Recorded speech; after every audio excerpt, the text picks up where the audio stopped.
पिछले लेक्चर में हमने मैक्सिमम नॉर्मल स्ट्रेसेस यानी कि प्रिंसिपल स्ट्रेसेस के बारे में बात की थी, उसकी थ्योरी के बारे में बात की थी और वो फार्मूले डेवलप किए थे जिनसे हम सिग्मा P1, सिग्मा P2 और थीटा P यानी कि वो एंगल जिस पर ये दोनों प्रिंसिपल स्ट्रेसेस ज़हूर पजीर होंगी, उनके फार्मूले हमने डेवलप किए थे। इस लेक्चर में हम मैक्सिमम शियर स्ट्रेस के बारे में बात करेंगे। मैक्सिमम शियरिंग स्ट्रेस को maximum in plane shearing stress इसलिए कहते हैं कि जो शियरिंग स्ट्रेस हम निकालेंगे वो होगी तो मैक्सिमम, मगर वो उसी प्लेन में होगी जिस प्लेन में सिग्मा x, सिग्मा y और टाउ xy हैं या सिग्मा P1 और सिग्मा P2 हैं। अगर हम तीसरी प्रिंसिपल प्लेन को भी ज़ेर गौर लाएं तो मैक्सिमम शियर स्ट्रेस ऐसी हो सकती हैं उस पॉइंट पर जो कि इस प्लेन में ना हो बल्कि उसके 90 डिग्री पर हो। बहरहाल प्रोसीजर हम वही इस्तेमाल करेंगे जो हमने पहले इस्तेमाल किया, यानी कि हम टाउ एन टी की जो एक्सप्रेशन है उसको with respect to theta differentiate करेंगे और ज़ीरो के बराबर रख देंगे। ये काम जब हम करेंगे तो हमें ये एक्सप्रेशन मिलेगी।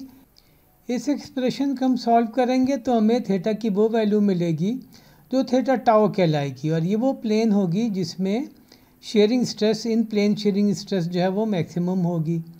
कभी कभी इसको थीटा टाउ की जगह थीटा एस का भी नाम दिया जाता है। तो इसको सॉल्व किया तो टेंजेंट टू थीटा यानी कि यहाँ से हमें मिला कि tangent two theta tau is equal to minus sigma X minus sigma Y over 2 divided by tau X Y. ये फेमिलियर एक्सप्रेशन है, इसको अगर गौर से देखें तो ये है -1 over tangent two theta P. जिस तरह थीटा पी के दो रूट थे इसी तरह थीटा टाउ के भी दो रूट होंगे। इनको हम नाम दे देंगे थीटा टाउ 1 और थीटा टाउ 2 का, जिस तरह हमने थीटा P1 और थीटा P2 का नाम दिया था। अच्छा, अब यहाँ पर अगर आप इसको देखें कि चूँकि ये इसका नेगेटिव रेसिप्रोकल है एक दूसरे का, तो 2 थीटा P और 2 थीटा टाउ ये जो है ये 90 डिग्री अपार्ट होंगे, जिसका मतलब हुआ कि थीटा P और थीटा टाउ जो हैं वो 45 डिग्री अपार्ट हैं। इसका मतलब हम यूँ समझ सकते हैं कि हमें थीटा P1 अगर हमने निकाला हुआ है तो हमें थीटा टाउ कैलकुलेट करने की ज़रूरत नहीं है, उसमें ही आप 45 ऐड कर दीजिए। तो मैक्सिमम शियर की जो प्लेन है वो जो है मैक्सिमम प्रिंसिपल प्लेन से 45 के ज़ाविये पर है। अब हमने प्लेन तो निकाल ली, अब हम वैल्यू निकालते हैं। तो हम थीटा टाउ 1 या थीटा टाउ 2 इनको अब रखेंगे तो टाउ मैक्स हम निकाल सकते हैं। टाउ मैक्स की वैल्यू जो है, जिसको हम टाउ पी बोल दें या टाउ मैक्स बोल दें, एक ही बात है, वो आएगी plus minus sigma X minus sigma Y by 2 whole square plus tau X Y under the root. ये वैल्यू अगर आप याद करें ये आर के बराबर है। अच्छा, गोया कि हमने थीटा भी निकाल लिया और टाउ भी निकाल लिया जो मैक्सिमम वैल्यू है, और ये भी हमें पता चल गया कि थीटा टाउ का थीटा पी से क्या रिश्ता है। अब हम कुछ यूज़फुल रिलेशनशिप निकाल सकते हैं।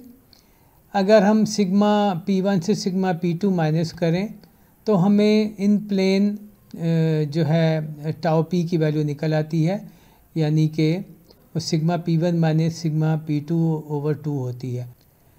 इसी तरह 3D स्टेट ऑफ स्ट्रेस में अगर हम आप देखें कि 3 ऑर्थोगोनल प्लेन्स हैं जिनमें शियर स्ट्रेस 0 है, तो मैक्सिमम शियर स्ट्रेस उस केस में ये होगी कि आप जो सिग्मा मैक्स है उन तीनों में, उसमें से सिग्मा मिन जो उन तीनों में मिनिमम है उसको माइनस कीजिए और 2 से डिवाइड कीजिए तो आपको मैक्सिमम टाउ की वैल्यू मिलेगी।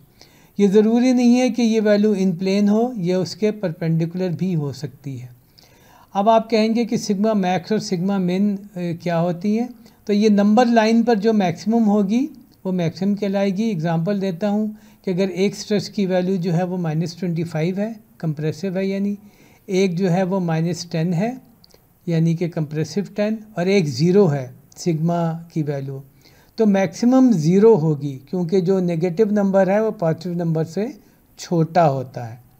इसी तरह अगर प्लेन स्ट्रेस के केस में सिग्मा P1 और सिग्मा P2 दोनों की वैल्यू अगर 0 से ज़्यादा है, यानी कि दोनों पॉजिटिव है, यानी कि टेंसाइल है, तो जो सिग्मा मिन होगा, यानी कि जो मिनिमम वैल्यू 3D कंसिडरेशन से वो 0 होगी, यानी कि वो Z प्लेन पर होगी। अच्छा, अगर हम सिग्मा P1 और P2 को ऐड करें तो हमें सिग्मा P1 प्लस P2 की जो वैल्यू मिलेगी वो होगी sigma X plus sigma Y। इससे हम ये निकाल सकते हैं नतीजा कि अगर दोनों नॉर्मल स्ट्रेसेस को हम जमा करें तो इसकी वैल्यू कांस्टेंट आती है, चाहे वो किसी भी प्लेन पर हों। शर्त यह है कि वो दोनों प्लेनें जो हैं वो ऑर्थोगोनल हों, यानी कि दूसरे के परपेंडिकुलर हों।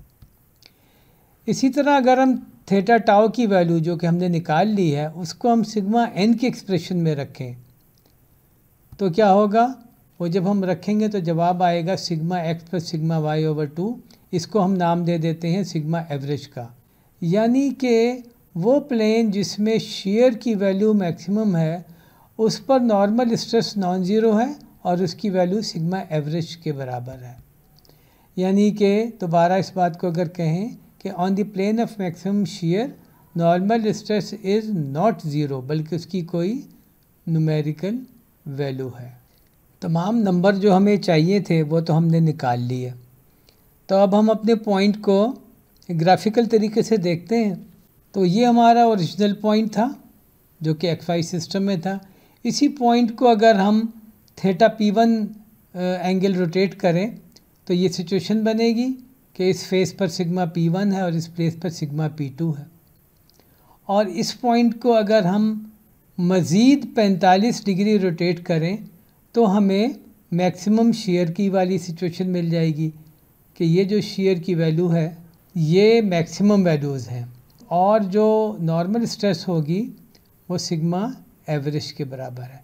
और इनका जो एंगल है ये थीटा टाउ 1 का जो एंगल है थीटा P1 प्लस 45 है। पिछली स्लाइड में हमने मैक्सिमम नॉर्मल स्ट्रेसेस यानी कि प्रिंसिपल स्ट्रेसेस के लिए अलग फिगर दिखाई और मैक्सिमम शेयर स्ट्रेस के लिए अलग फिगर दिखाई। तो ये ज़रूरी नहीं है कि हम दो अलग अलग फिगर दिखाएं, हम एक ही फिगर में दिखा सकते हैं। तो यूँ समझें कि जो हमारा पॉइंट है ओरिजिनल, हम इसको इस तरह से काट लें और एक ट्राइंगल जिसका ये एंगल और ये एंगल 45 डिग्री पर है और ये एंगल जो है वो 90 डिग्री पर है, उसमें हम P1 प्लेन, P2 प्लेन और मैक्सिमम शेयर प्लेन दिखाएं और उन पर जो स्ट्रेसेस ऐड कर रही हैं वो दिखाएं, जैसे कि यहाँ पर है। तमाम नंबर हम कैलकुलेट कर लेंगे क्योंकि हमें सिग्मा एक्स, सिग्मा वाई और सिग्मा एक्स वाई पता है। यानी कि हम थीटा P1, थीटा P2 और जो दूसरा एंगल है थीटा टाउ वो भी हम कैलकुलेट कर लेंगे। थीटा टाउ कैलकुलेट करने की ज़रूरत इसलिए नहीं है कि हमें पता है कि वो 45 डिग्री पर है।